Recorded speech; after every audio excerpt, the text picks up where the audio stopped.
Mesdames, Messieurs, bonsoir. Bienvenue à cette grande édition d'information sur la télévision Labari. Le bureau exécutif national du syndicat unique de la santé et de l'action sociale SUSAS a rendu public cet après-midi une déclaration. Plusieurs points revendicatifs ont été inscrits dans cette déclaration. Résumé ici par Nasser Dantofo et Cheb Guisso. C'est un syndicat en colère, indigné face à la presse, le SUSAS, le syndicat unique de la santé et de l'action sociale. À travers cette déclaration, fustige le comportement de leur ministère du tutelle pour plusieurs raisons. La non-disponibilité du décret portant avantage aux agents de la santé et de l'action sociale en formation pourtant promis dans un délai raisonnable de 60 jours dans le protocole d'accord du 20 avril 2019.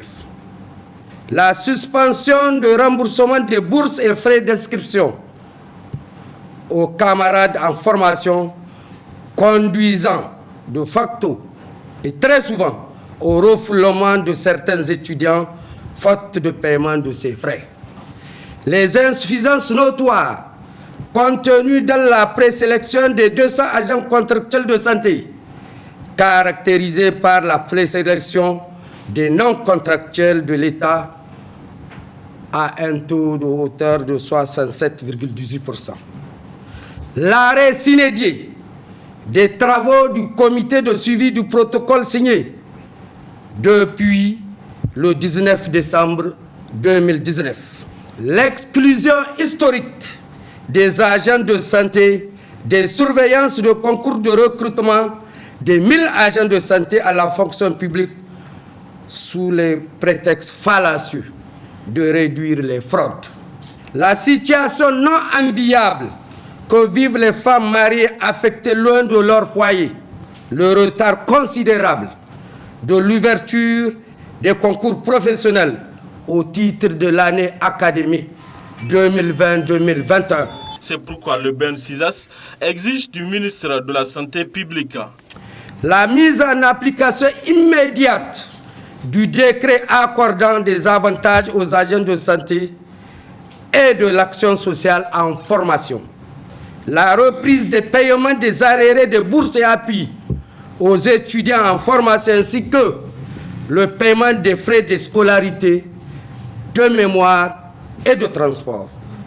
L'assainissement pur et simple de la liste de présélection pour le recrutement sans concours à la fonction publique des agents contractuels de la santé et de l'action sociale.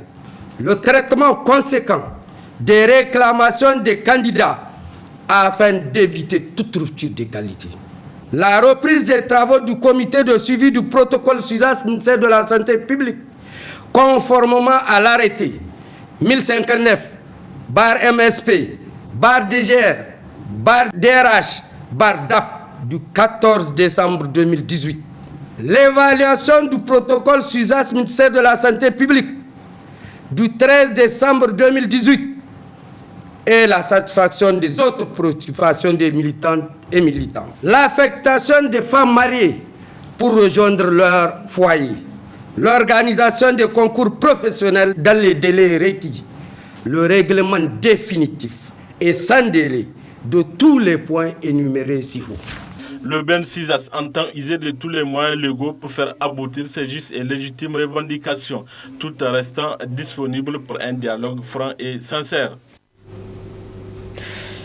La Cour de comptes a publié son rapport général de 2017, 2018 et 2019, dont plusieurs irrégularités et autres détournements ont été relevés. Le rôle de la Cour de comptes avec Nuhu Mahamadou Arzika. C'est à travers la Cour de comptes que l'on peut rassurer le peuple, que l'on peut rassurer tout le monde sur la fonctionnalité et le fonctionnement de notre système politique, de notre système démocratique, de notre gouvernance, de notre gestion. Parce que justement, la Cour des comptes, c'est elle qui est le juge des comptes de la nation. Elle juge les comptes de la nation au niveau de l'État, au niveau du gouvernement, au niveau des collectivités territoriales, au niveau des démembrements de l'État, au niveau des autres correspondants de l'État et même au niveau des partis politiques. La Cour des comptes, donc, son rôle est éminemment important. Ce n'est pas une institution banale, ni à banaliser. Mais évidemment, on se rend compte que ce niveau de prise de conscience de ce qu'elle représente et des moyens qui sont censés lui être donnés pour qu'elle puisse être à mesure de faire son travail en termes de moyens humains, de moyens matériels et de moyens financiers, pour que la Cour puisse couvrir le champ de sa mission. Le champ de sa mission, ça veut dire, quand on dit vous êtes juge des comptes de la nation, ça veut dire, imagine tout ce qui doit converger comme compte qui doivent arriver au niveau de la Cour si elle n'a pas suffisamment de personnel, si elle n'a pas suffisamment de moyens pour être à mesure de mettre les gens sur le terrain de la vérification, sur le terrain de l'analyse des comptes, sur le terrain de tout ce qu'il faut faire pour avoir les moyens de l'expertise et qui lui permettent de fouiller, j'allais dire même de fouiner les comptes et qui sont susceptibles d'être déférés devant elle. Alors naturellement, on peut constater qu'il y a des insuffisances. C'est pour ça d'ailleurs, vous constaterez quand on va aller dans l'analyse de l'approche de la Cour, qu'il y a effectivement quelques insuffisances, quelques faiblesses, mais néanmoins, il faut se féliciter. Il faut se féliciter et féliciter la Cour des efforts qu'elle essaie de faire depuis, mais malheureusement, qui ne sont pas suivis ni respectés. Vous avez vu aujourd'hui dans la Constitution même, il y a des obligations qui sont faites. Je vais commencer par là. Qui est faite par exemple au président de la République. Après avoir été investi, avant d'entrer en fonction, on dit 48 heures après avoir prêté serment, il doit, comment on appelle ça, faire la déclaration sur l'honneur de ses biens à la Cour constitutionnelle. Et la Cour constitutionnelle qui reçoit pour le président, elle destine la copie de ça au niveau de la Cour des comptes.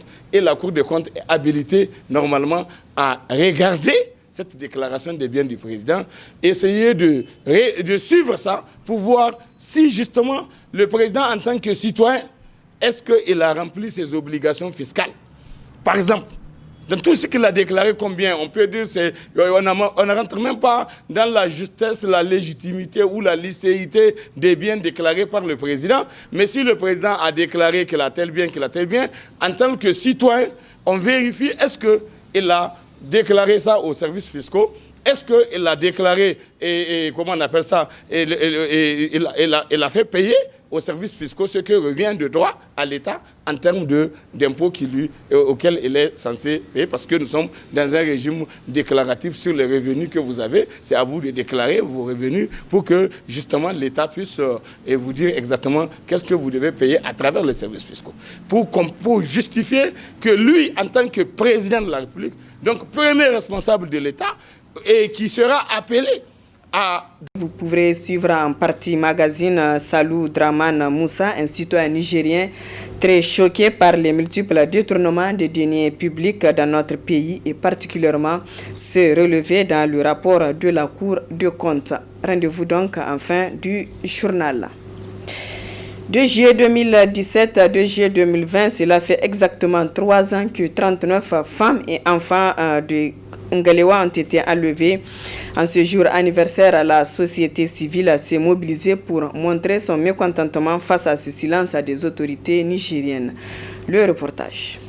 En ce jour anniversaire de 3 ans de captivité de 39 femmes et enfants de Ngalewa dans le département de Ningimi, région de Difa, par les éléments de Boko Haram, la société civile s'est mobilisée pour dénoncer ce mutisme des autorités nigériennes face à ce drame. Nous avons tenu vraiment en ce 3e anniversaire, ce triste anniversaire malheureusement d'enlèvement de ces 39 femmes et enfants pour marquer notre soutien aux victimes et notre solidarité à l'endroit des familles. Il vous souviendra qu'en 2018, ici même, nous avons marqué le 500e jour d'enlèvement de ces 39 femmes et enfants. Nous sommes très engagés dans la célébration du 1000e jour. Malheureusement, d'autres circonstances n'ont pas favorisé la tenue de ce millième jour, mais nous avons tenu en cette date du jeudi 2 juillet 2020 à tout mettre en œuvre pour marquer notre solidarité et inviter probablement notamment l'opinion publique nationale et internationale, notamment les Nigériens qui sont ici à l'intérieur comme ceux qui sont à l'extérieur, même ceux qui ne sont pas physiquement ici avec nous peuvent marquer leur solidarité et leur soutien en publiant des petits messages de solidarité et de soutien sur la page Facebook, Twitter, Instagram. Aujourd'hui, le monde que nous sommes, c'est un monde globalisé. De partout, on peut se joindre à un combat, de partout, on peut se joindre à un mouvement. Et surtout, enfin, d'interpeller le gouvernement. Vous avez suivi dans la vidéo qui a été projetée, la voix autorisée, c'est quand même le chef du village qui dit que ces personnes sont en vie. Ils ont de leurs nouvelles. C'est des gens qu'ils appellent de temps à autre, leur famille, leurs parents. Et je pense que nous interpellons le gouvernement de la République, qui est notre gouvernement à nous tous, vraiment que c'est de sa responsabilité de tout mettre en œuvre pour que ces 39 femmes et enfants puissent regagner leur famille. Mieux, un panel animé par la présidente de l'ONG FAD, Nafi Saïdé, et le consultant Seydou Arji, expert en communication et gouvernance, a été organisé en soutien à ces victimes de Ngalewa. La coalition nigérienne pour une éducation de qualité pour tous, ASSO-EPT, a organisé ce matin à son siège un atelier d'échange et de partage au profit des organisations de groupes marginalisés. Le compte rendu avec Asma Seydou et Aboubakar Saleh. Échanger et partager avec les organisations des groupes marginalisés dans la lutte contre la réussite de l'éducation, c'est l'objectif visé à travers ce présent atelier initié par la coalition nigérienne des associations, syndicats et ONG de la campagne EPT au Niger. Un atelier au profit des différentes associations des jeunes, femmes et des personnes en situation de handicap. C'est un atelier qui a entre autres objectifs de faire en sorte que vraiment nous puissions unir nos efforts dans le cadre des plaidoyers que nous aurons à élaborer à travers une feuille de route qui va être très certainement étudiée au niveau de cette réunion. Cette feuille de route va nous permettre, en fonction des différentes spécificités, de pouvoir inclure en tout cas ces spécificités dans le cadre de la formation et du renforcement des capacités que nous aurons à faire dans les prochaines activités. Donc, pour nous, nous avons considéré que ces différentes organisations, notamment celles de jeunes, des femmes et des personnes handicapées, sont très peu impliquées, en tout cas dans les instances de prise de décision. Et pour nous, on ne pourra pas, dans un pays comme le Niger, où la population est majoritairement constituée de 52% de femmes et de 50% de jeunes et de femmes, les personnes handicapées occupent 4,2%, je pense. On ne peut pas, ces groupes assez importants et assez stratégiques, qu'ils soient mis hors de décisions qui vont être prises surtout dans les cadres qui les concernent. Donc c'est cette motivation qui nous a poussé à tenir cet atelier pour non seulement donc avoir ces cadres d'échange mais aussi de les renforcer pour qu'ils puissent valablement se défendre dans des actions de plaidoyer qu'ils auront à mener au niveau de leurs organisations respectives et de mutualiser nos actions pour le succès que nous aurons à engranger dans les futurs, notamment dans les cadres, que ce soit les cadres de l'éducation ou dans les cadres des autres secteurs auxquels ces différentes ONG appartiennent. Le président de ASSO-EPT lance cet appel à l'endroit des participants. Nous souhaiterions que les participants, et je pense comme c'est des structures déjà aguerries, qu'elles puissent vraiment suivre les différentes présentations qui vont leur être faites et pour qu'elles puissent tirer les meilleurs profits en vue de rentabiliser et de pouvoir vulgariser ce qu'ils ont appris au niveau de leurs organisations ou peut-être même de leurs différents militants ou de leurs différentes composantes. Le président de la coalition fonde espoir qu'à l'issue de ces travaux, des échanges fructueux sortiront de cet atelier afin d'atteindre ses objectifs. Nous en venons à présent à la réaction de Salou Draman Moussa sur les irrégularités relevées dans le rapport de la Cour de comptes publié cette semaine. Et c'est la partie magazine. Très bonne réception. J'aimerais commencer d'abord par remercier la Cour de comptes qui n'a fait que ce travail. La Cour de comptes, il faut le noter, c'est la haute juridiction des comptes qui est chargée de contrôler, d'inspecter, c'est-à-dire les services publics de l'État et les personnalités exerçant une fonction publique et qui reçoivent des rémunérations ou bien des revenus auprès de l'État. Et parlant de ces détournements, avec ce rapport de la Cour des comptes pour la énième fois encore au Niger, on constate que, c'est-à-dire accéder au pouvoir, c'est la voie pour piller les ressources naturelles, les ressources publiques et aller se faire le dos large, rester tranquille sans être inquiété. Et j'ai lu le rapport, d'abord à commencer par l'ARTP, l'autorité de régulation de la communication et de la poste. Je crois que j'ai constaté d'ailleurs qu'en ce qui concerne cette autorité de régulation, on a compris qu'au lieu de venir régler les choses, ils sont venus dérégler, c'est-à-dire piller. Comment est-ce que ça peut se justifier qu'on dise que d'abord il y a eu un recrutement sans lancer la candidature pour que les autres, tous ceux qui se sentent être en mesure de postuler puissent postuler? C'est ça qu'on appelle la rupture d'égalité, c'est-à-dire l'égalité des citoyens devant les services publics de l'État. C'est une violation.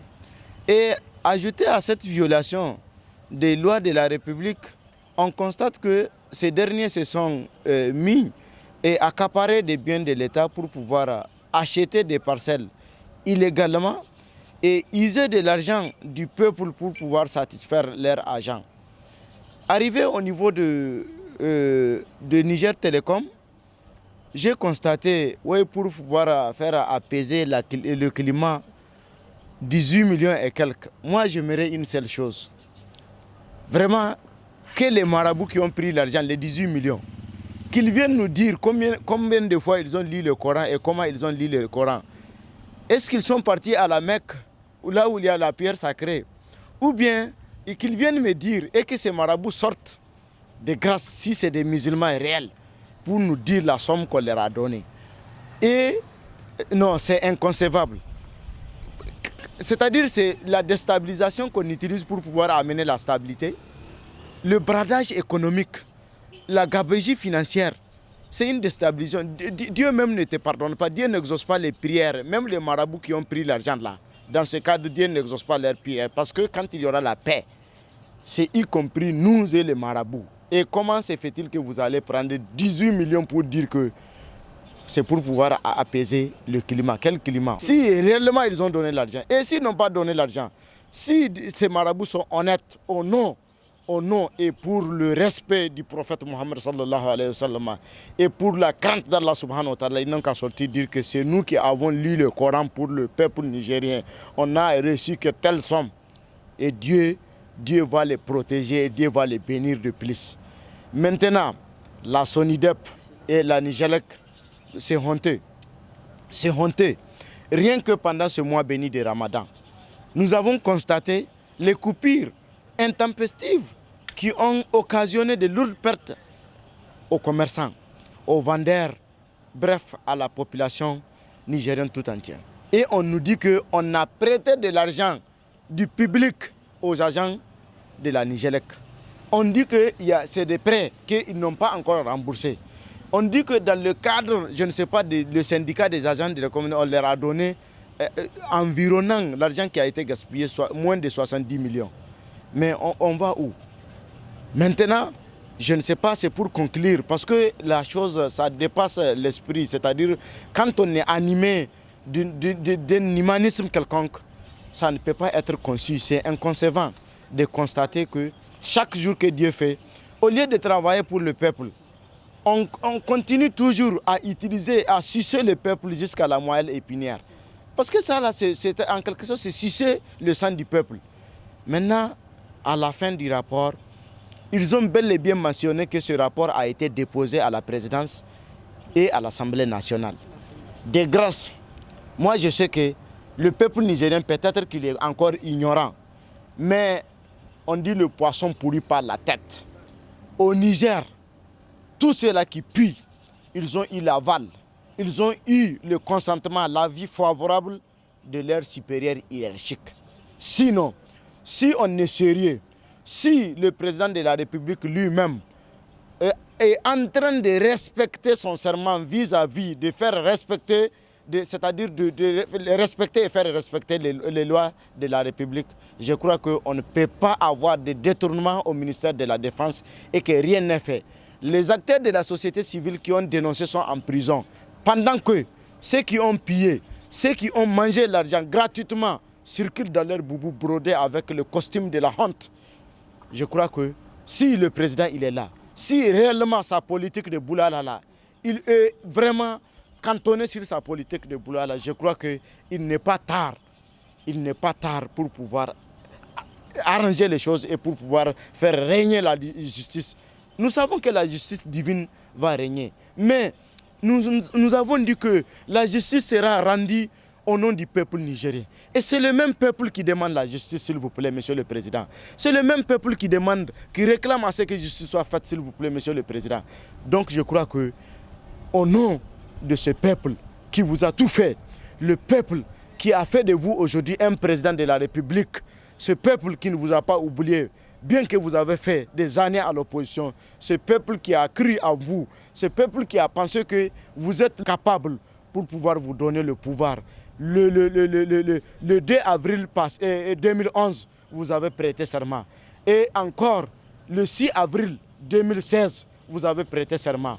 Aujourd'hui, ce peuple pleure. Ce peuple a dit non, ce n'est pas le même monsieur, le même Issouf Mohamedou qui nous a demandé de lui voter pour pouvoir nous faire régner, vivre le paradis sur terre qui est au pouvoir aujourd'hui. Monsieur le Président, s'il vous plaît, ces délinquants économiques, ces hommes qui se sont donnés à la gabegie financière, si je dis bien, vous estimez que vous ne leur avez pas donné l'aval, vous ne leur avez pas donné votre avis favorable de piller le bien public, je crois que aujourd'hui, vous êtes le chef suprême de l'armée, le président de la République, chef suprême de l'armée, chef suprême de la magistrature. Je crois que vous pouvez et il n'est pas tard. Il faut toutefois traduire ces hommes devant les juridictions de la République pour qu'ils puissent comprendre. Et je profite encore pour remercier davantage la Cour des comptes à travers ces agents qui ont eu à faire de leur travail. Et je crois que vraiment, cette fois-ci, le peuple nigérien doit comprendre une chose.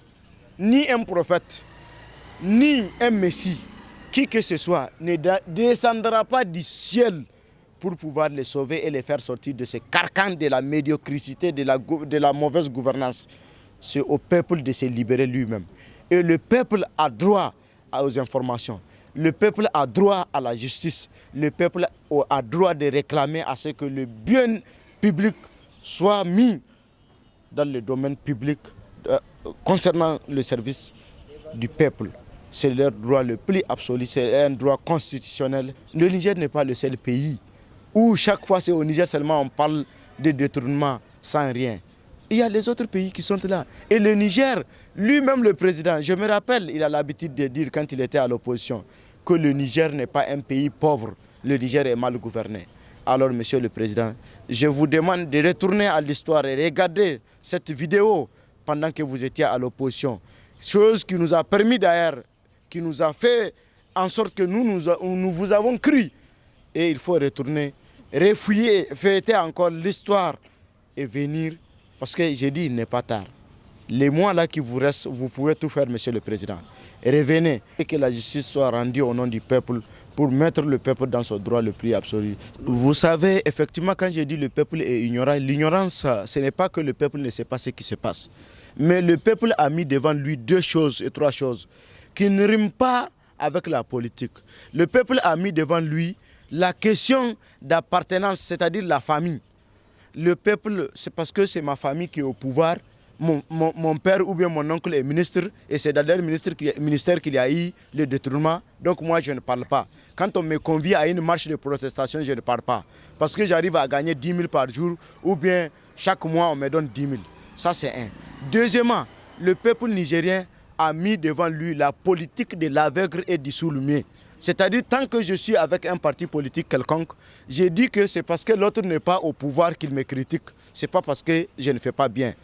Et la troisième des choses qui est très grave d'ailleurs, le peuple nigérien pense qu'il est le plus religieux que tous les religieux, particulièrement la religion musulmane. Alors que ce peuple se détrompe. La religion musulmane n'a jamais consenti le bradage économique. La religion musulmane n'a jamais consenti à ce qu'on prenne le faux au-dessus du vrai. Sur ce point actuel, en consentant ce genre de pratiques malsaines et penser être dans le paradis avec le prophète Mohammed sallallahu alayhi wa sallam, c'est faux. Parce qu'au temps du prophète, quand tu voles, on te coupe la main. Au temps du prophète, quand on te soupçonne, on amène ceux-là qui vont assister, c'est-à-dire ceux qui sont témoins, les témoins. Et s'il s'avère que c'est vrai, on t'applique automatiquement la loi. Et aujourd'hui, les marabouts, quand vous prenez de la société et de l'association islamique aux autres, ceux-là qui disent qu'ils ne sont pas de l'association islamique, qui jettent des discrédits même des fois sur l'association islamique, tous ces marabouts, ils sont où? Ils sont où? Ils n'ont qu'à regarder ailleurs le pays voisin, le Mali. Un marabout qui a demandé à la population de voter IBK parce qu'il a cru à IBK, c'est lui qui a demandé à la population de sortir aujourd'hui pour dire non à IBK. Et ces marabouts pensent qu'ils sont plus, nos marabouts pensent qu'ils sont plus religieux et plus de musulmans que ceux du Mali. Mais je crois qu'il faut sortir. Dieu a dit il faut dire la vérité même si elle est amère. Même si c'est contre toi, il faut dire la vérité. Donc c'est ce qu'on passe. Et le peuple aujourd'hui, c'est ça le côté de l'ignorance du peuple. Le peuple pense qu'il n'a pas droit à réclamer la justice, il n'a pas droit à réclamer leurs droits et leurs libertés les plus absolues. Non. Bientôt, c'est que vous assistez à quoi sur la scène politique. C'est les mêmes têtes, les mêmes individus qui ont joué de la transhumance politique. C'est eux qui circulent un peu partout. Aujourd'hui, vous avez vu, certains de la majorité ont commencé à crier parce que tout simplement leurs intérêts sont menacés quelque part. D'autres réclament les élections municipales. D'autres réclament les élections législatives séparées de l'élection présidentielle. Pourquoi? Parce qu'il y a des têtes, effectivement, qui ne sont pas présidentiables. Ils le savent. Donc, ils vont aller au niveau des législatives, berner la population nigérienne pour pouvoir avoir des députés qui seront à l'image d'un troupeau de béliers à l'Assemblée nationale qui ne savent pas effectivement pourquoi le peuple les a élus. C'est tout. Maintenant, avec mon parti politique créé qui ne dépasse pas 100 personnes, je viens pour dire que j'ai soutenu la majorité. Donc, je réclame un ministère. Et au lieu de 43 ministères, on va aller à 150 ministères. Et de là, on va créer même le ministère de moutons, le ministère de chèvres et consorts, parce qu'on va scinder le ministère de l'élevage et de l'agriculture en 1000 parties. Thomas Sankara l'avait dit. Il dit l'esclave qui n'est pas capable d'assumer sa révolte ne mérite pas que l'on s'apitoie sur son sort. Cet esclave répondra seul de son malheur. S'il se fait des illusions, si la connaissance se suspecte d'un maître qui prétend la franchir, seule la lutte libère. Le peuple nigérien doit comprendre que pour se libérer, le seul et l'unique moyen pour se libérer, c'est la lutte. Et aujourd'hui, la société civile, quelques bonnes volontés qui ont mis la robe de la lutte pour pouvoir libérer le peuple, c'est quelques renégats qui sont sortis pour dire que non, ces hommes luttent pour leur intérêt égoïste. Si effectivement le peuple ne peut pas continuer à être dans ce carcan, je crois qu'il n'est pas tard. Aujourd'hui, le peuple peut se lever et demander la justice. Rien que pour ce qu'on a vu sous nos yeux, 76 milliards. Et avec encore le rapport de la Cour des comptes. Je crois que si le peuple ne peut pas se libérer à partir de ce moment, moi je ne pense pas s'il y aura une autre. Parce que quand ce n'est pas le prochain président de la République qui va venir, qui va répondre des actes de commande d'un gouvernement qui va déposer sa robe politique bientôt.